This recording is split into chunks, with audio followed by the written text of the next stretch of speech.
A vestimenta especial para as festas é case un fixo dentro dos gastos de Nadal, que este ano quedarán de media en 580 euros por persoa, prácticamente igual co ano pasado.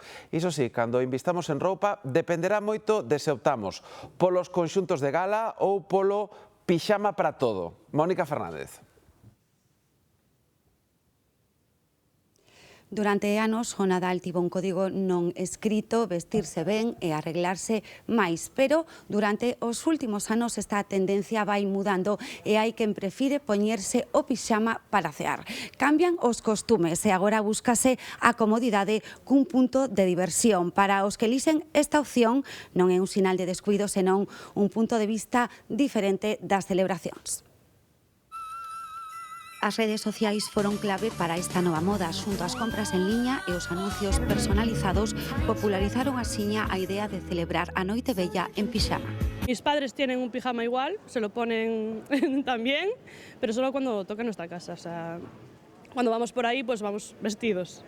Vémolos nas tendas e nos escaparates. Os pixamas con motivos de Nadal son tendencia. Cada vez más vienen, familias enteras.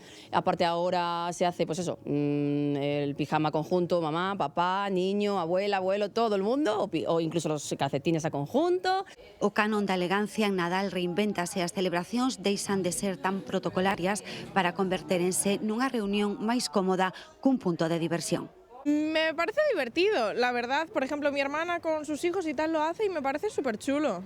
Original, sí, me parece algo bonito de hacer en familia. Pero non todos están dispostos a renunciar ao ritual de amañarse e para moitos vestirse de gala segue sendo parte esencial do Nadal. Me horroriza cenar en pijama y menos en Navidad. Aproveitar a ocasión para arreglarte un pouco e estar coa familia como fin de ano. Tradicións que se transforman en normas que se flexibilizan.